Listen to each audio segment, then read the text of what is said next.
Dr. Han Dawei stared at his computer screen, his coffee growing cold beside him. The numbers didn't make sense. For the third time this week, his gravity sensors were showing strange readings in Earth's orbit. At first, he thought it was a problem with the equipment, but after double-checking everything, he knew something was wrong. He picked up his phone and called the one person who might understand. "Dr. Yoon, can you come to my lab? There's something you need to see." 20 minutes later, Dr. Yoon Hae-jin stood beside him, her eyes wide as she looked at the data. "These readings suggest something massive is disturbing Earth's gravitational field," she said. "But we can't see anything up there." "Not yet," Dadwai said quietly. Meanwhile, 400 kilometers above Earth, Captain Kim Ga floated in the International Space Station's observation module. She always enjoyed the night side of Earth, watching the cities glow like strings of pearls below. But tonight was different. The stars were disappearing. "Houston, this is ISS," she called. "We're seeing some kind of shadow moving across the star field." She grabbed her camera and started recording. Through the lens, she watched as massive shapes slowly appeared, like dark clouds blocking the stars. "ISS, this is Houston. Can you describe what you're seeing?" "They're ships," Jia whispered, her hand steady on the camera despite her racing heart. "I count 7. No, 8 of them. Largest ones are about 2 kilometers long. They're arranging themselves in a circle around Earth." Back on the ground, every major observatory turned their telescopes to space. News channels worldwide interrupted their programs.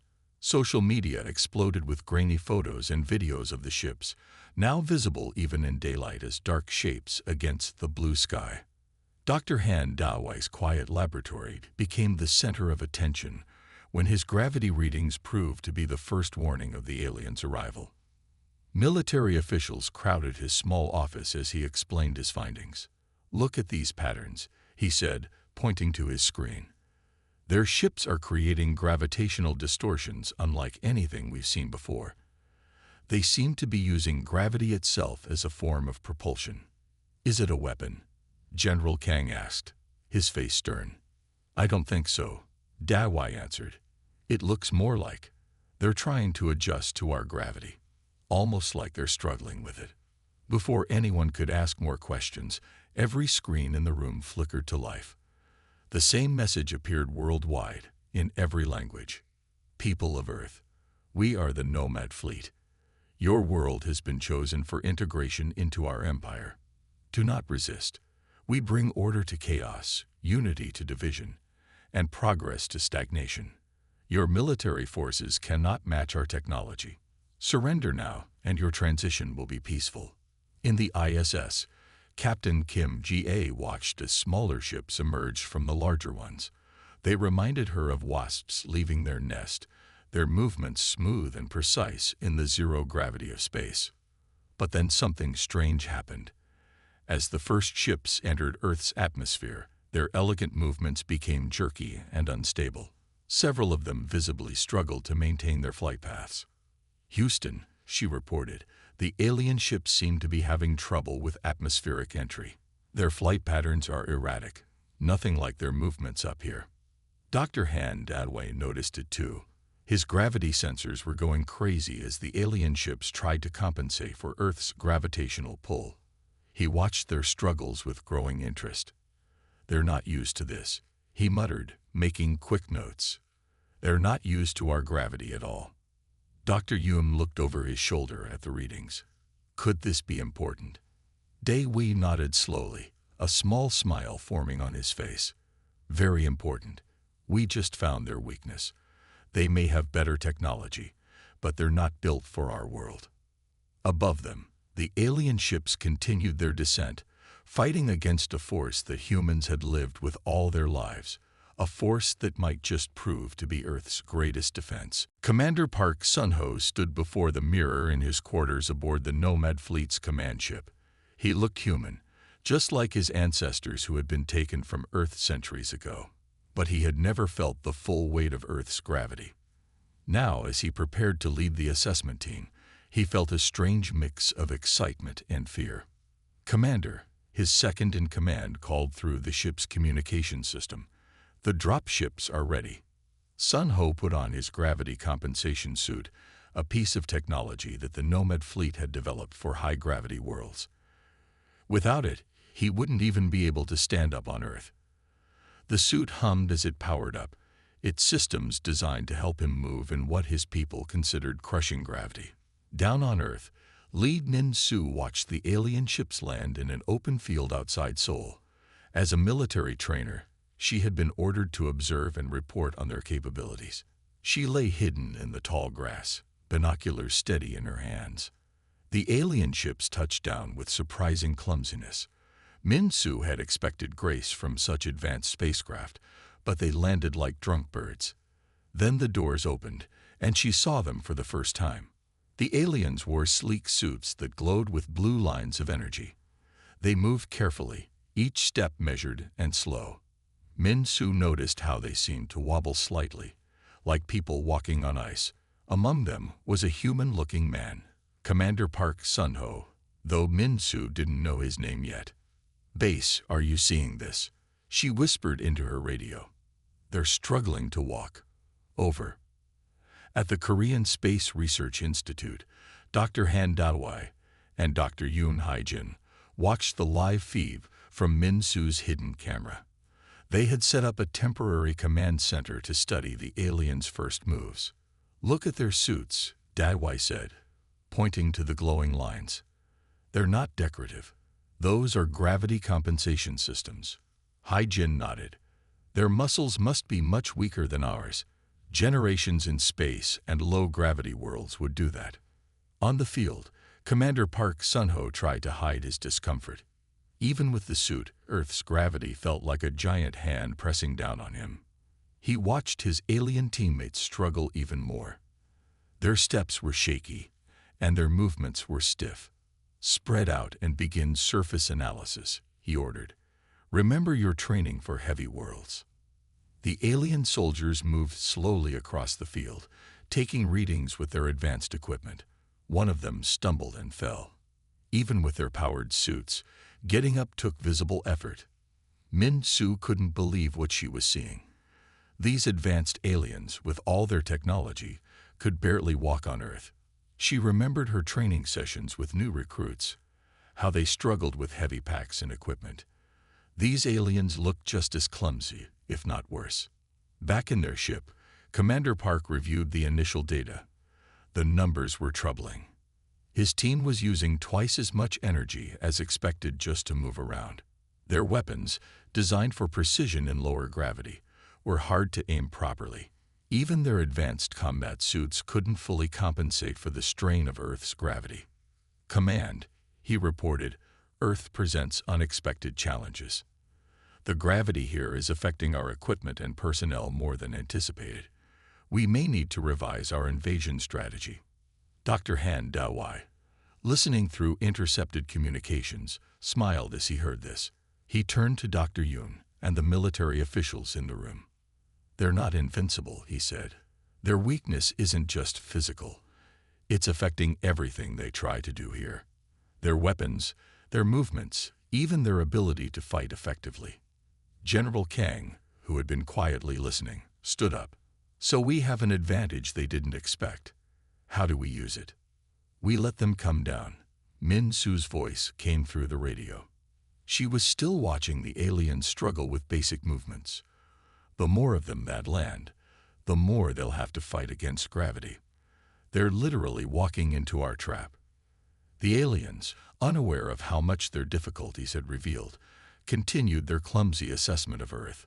Above them, more ships waited in orbit, their commanders confident that their advanced technology would overcome any planetary challenges. They had no idea that the very force holding them down would become humanity's greatest weapon. The morning sky filled with alien ships. They descended through the clouds like dark raindrops, heading for major cities across Earth.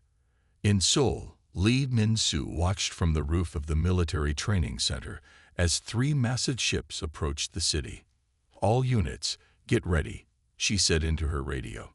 Remember what we learned from the assessment team. They're weak in our gravity. Use it against them. The first alien ship landed in the middle of Olympic Park.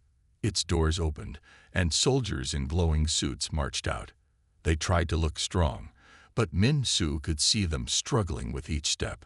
Their weapons, designed for lighter worlds, wavered in their hands. Dr. Han Dawei watched the scene through surveillance cameras from his lab.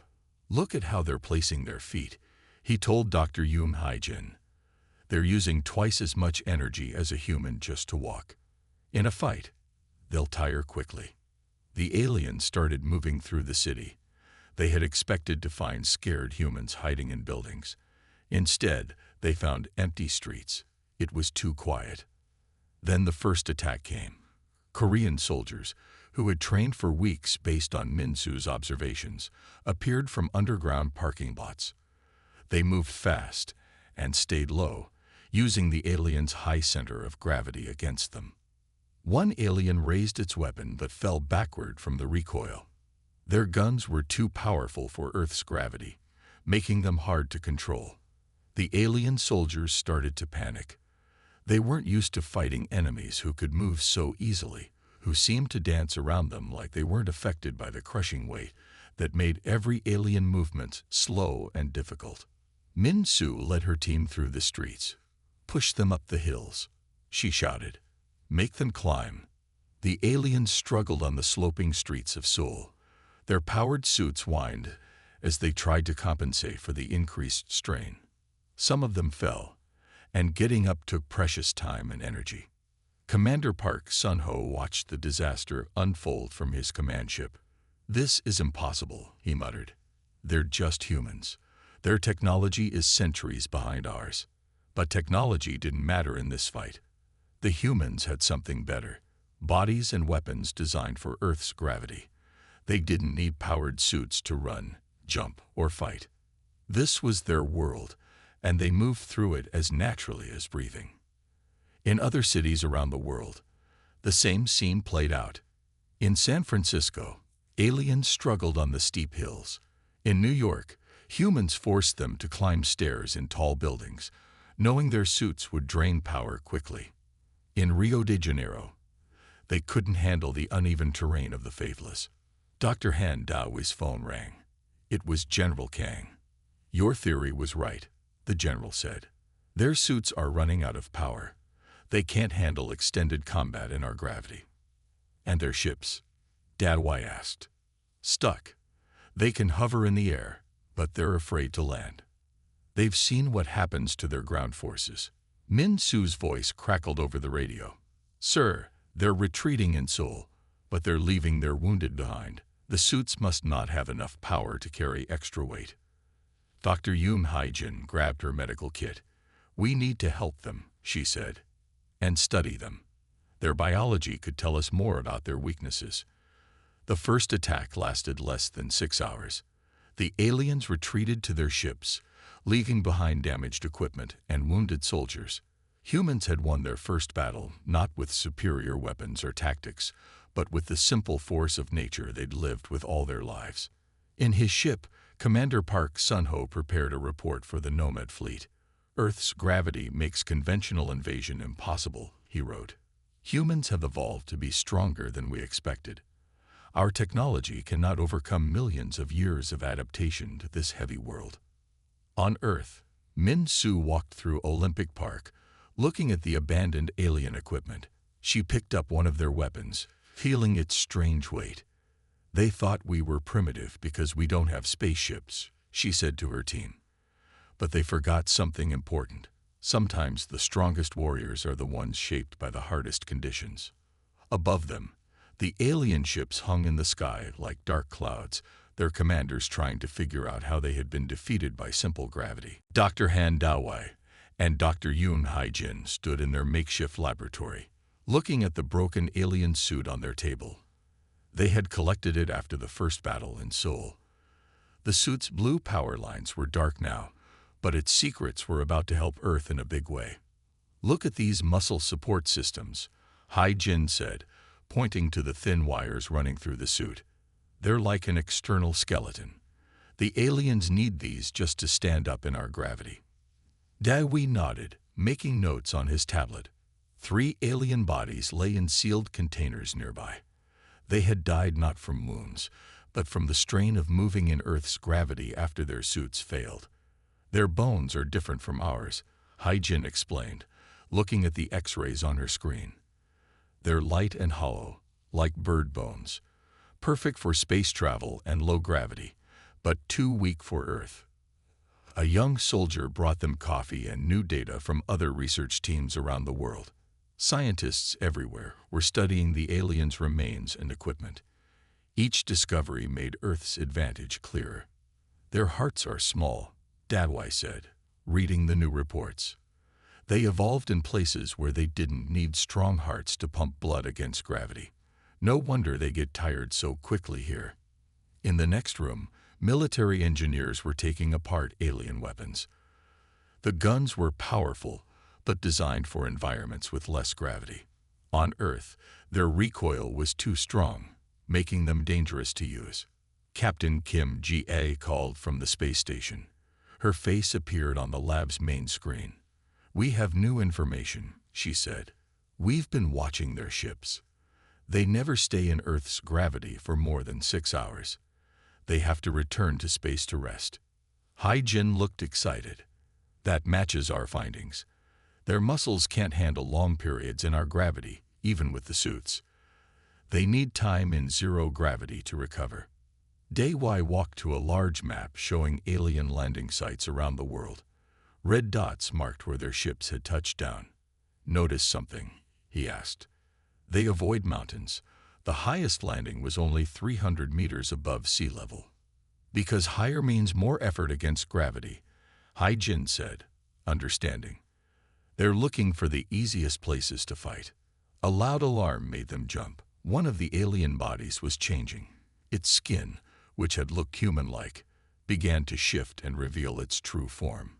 The aliens weren't really human-shaped at all.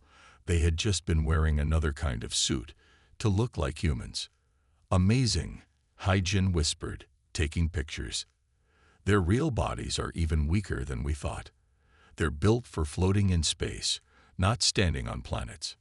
General Kang visited the lab later that day. He looked at all the evidence and listened to their explanations.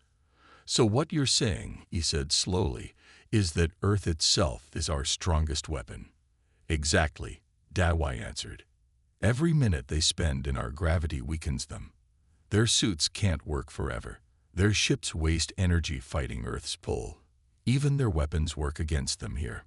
They've conquered hundreds of worlds," Hai-Jin added, "but they all must have been low-gravity planets. They've never had to fight on a world like Earth before." The general smiled. "Then we need to use this advantage better.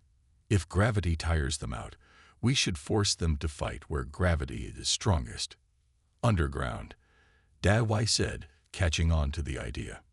"Deep caves and tunnels where their ships can't help them. Places where they have to climb and carry their equipment."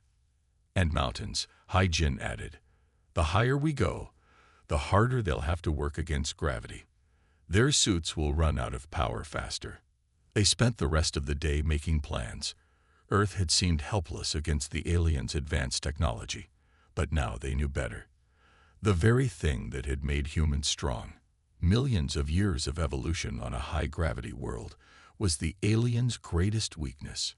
"Send this data to all military commands," General Kang ordered. "It's time to show these space travelers why Earth's gravity is famous across the galaxy." General Kang Do-hyun stood before a room full of military leaders from around the world. Behind him, a large screen showed maps and battle plans. The meeting was taking place deep inside a mountain base in South Korea, where the alien sensors couldn't reach them. "Our enemy's greatest weakness is our planet's gravity," Kang said, pointing to the screen. "Now we will use this weakness against them. We call it Operation Heavy World." Lee Min-soo stepped forward. She had been training soldiers in new fighting techniques based on what they learned about the aliens. "The aliens can only fight for 6 hours before their suits run out of power," she explained. "We need to make those 6 hours as hard as possible for them." The plan was simple but clever. They would force the aliens to fight in places where gravity worked against them the most. Underground tunnels, tall buildings, steep mountains, anywhere they would have to climb and carry their heavy weapons.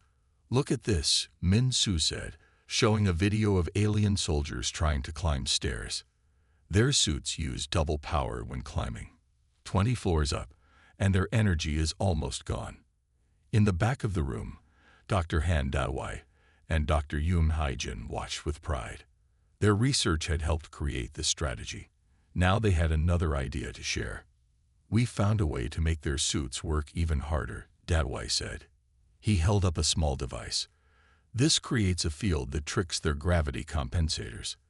The suits will use more power trying to adjust." Soldiers around the world began preparing for the new strategy. In New York, they set up bases in skyscrapers. In Switzerland, they moved equipment into mountain tunnels. In Brazil, they built fighting positions on steep hillsides. The aliens didn't understand why the humans were moving to such difficult places. Commander Park Sun-ho watched from his ship as Earth's armies left the flat, open areas where battles were usually fought.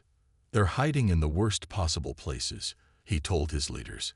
"We'll have to follow them into the mountains and underground." That was exactly what Earth's forces wanted.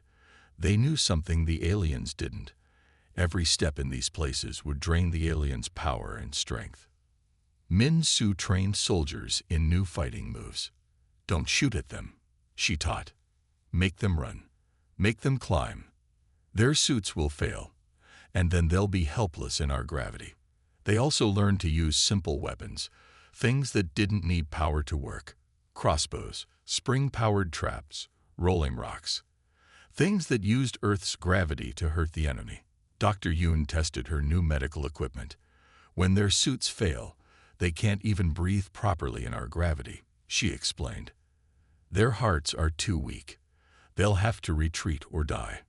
General Kang visited different bases around the world, teaching the new strategy. Some soldiers were worried that they were giving up good fighting positions. "The aliens think we're being stupid," Kang told them. "They think we're scared and hiding. But every mountain path, every flight of stairs, every deep tunnel is a weapon for us. Gravity never runs out of power, never needs recharging. It's been our ally for millions of years." The plan was ready. Now they just had to wait for the aliens to attack again. The aliens would come with their powerful weapons and advanced technology, expecting to find scared humans hiding in the mountains and underground. Instead, they would find an army that had turned Earth's greatest force into a weapon. Every step the aliens took would make them weaker. Every hill they climbed would drain their power. Every tunnel they entered would lead them deeper into Earth's gravity trap. "Remember," Min Su told her soldiers as they prepared their mountain base, "we're not just fighting for our lives. We're fighting with our whole planet on our side. Earth itself is our strongest weapon." Captain Kim Ji-a floated in the International Space Station, watching Earth below. The alien ships hung in orbit like dark moons. For weeks, they had been attacking Earth and retreating to space to rest. Now it was time to take the fight to them. "All crews ready," she said into her radio. Behind the space station, 20 new ships waited. They were simple compared to the alien vessels, but they had one big advantage. Their crews were strong from living on Earth. "Remember your training," Ji-a told her teams. "In zero gravity, they're faster than us. But we're stronger. Use that strength." Dr. Han Dawai watched from his lab on Earth. The new ships were his design, built to fight in space. "Their weapons are meant for zero gravity," he explained to General Kang. "But our weapons are made to work in Earth's gravity. In space, they'll be even more powerful." The attack began quietly. Earth's ships moved slowly toward the alien fleet. The aliens didn't see them as a threat. Human ships were so basic compared to their advanced technology. Commander Park Sun-ho was the first to notice something wrong. "Those aren't normal spaceships," he said, watching the humans approach. "They're attack vessels." The human ships split into pairs. They had trained for this move for weeks. While one ship distracted the aliens, the other would attack from behind. Now, Captain Gi ordered. The space battle exploded into action. Human ships fired their gravity-designed weapons, which worked better in space than anyone expected. The aliens tried to fight back, but they weren't ready for Earth-strong humans in zero gravity. "They're boarding the ships," Sun Ho shouted. "How are they moving so fast?" The answer was simple. The humans had trained on Earth, carrying heavy weights and building strong muscles. In space, without gravity holding them back, they were incredibly powerful. Ji led the attack on the main alien ship. Her team pushed through the corridors, using their Earth-trained strength to throw themselves forward. The aliens, used to gentle movements and zero gravity, couldn't stop them. "Their bodies are too weak," Ji reported back to Earth. "They've lived too long without gravity. They can't fight us hand to hand." In his lab, Dr. Han Dadway smiled. "A lifetime of Earth's gravity has made us stronger than they could imagine," he told General Kang. "In space, that strength makes us unstoppable." The battle moved through the alien ships. The humans had trained for this, practicing zero-gravity fighting while wearing weights. Now, without those weights, they moved like superheroes. Commander Park Sun-ho watched in shock as his crew surrendered. The humans weren't using fancy weapons or advanced technology. They were simply pushing, pulling, and throwing with strength that his people had lost generations ago. "Fall back to the outer planets," he ordered. But it was too late. The humans had taken control of too many ships. "The mothership is ours," Ji reported. She floated in the alien bridge, looking at their advanced controls. "They never expected us to reach space. They thought we were trapped by Earth's gravity." "But gravity made us strong," General Kang replied. "Strong enough to beat them in their own territory." The space battle lasted only 3 hours. The alien fleet retreated, leaving behind 7 of their biggest ships. They had lost not because of better technology or weapons, but because they had forgotten what strong gravity does to a body. Captain Ga looked down at Earth from the captured alien ship.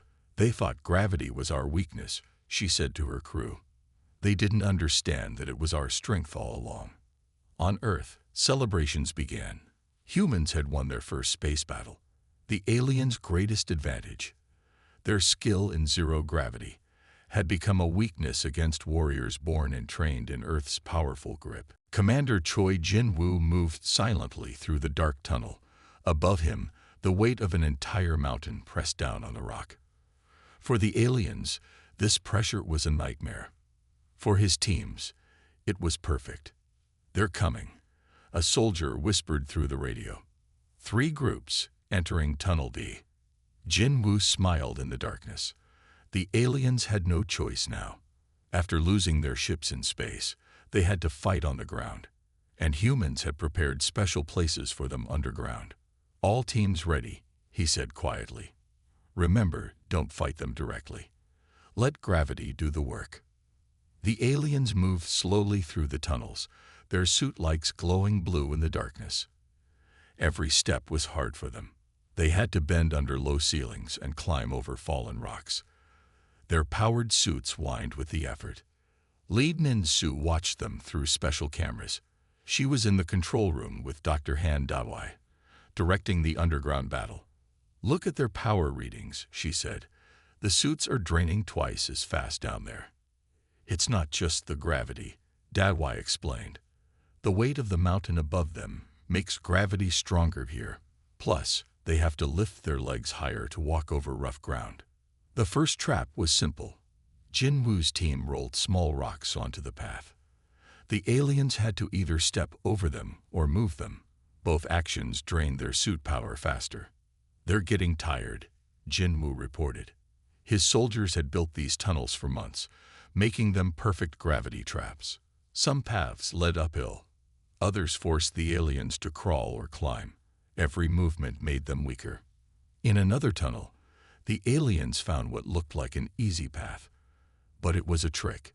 The slightly sloped floor meant they were always walking uphill. Their suits worked harder and harder just to keep them standing. Power levels dropping in Group 2, Min Su reported, watching the alien suit's energy readings. They'll have to retreat soon.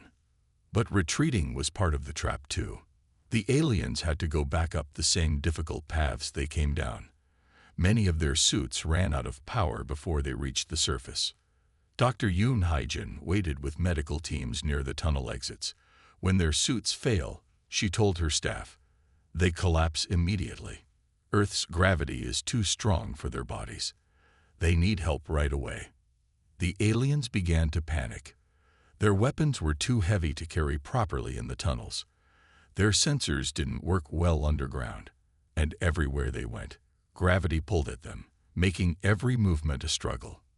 They're breaking formation, Jinwoo reported. He watched through night vision goggles as alien soldiers started looking for easier ways out. But there were no easy paths in these tunnels. Every route was designed to make them fight against gravity. Some aliens tried to use their remaining suit power to run, but running drained their energy even faster. Soon, powered suits began shutting down all through the tunnels. In the darkness, Jinwoo's teams moved in to help the fallen aliens.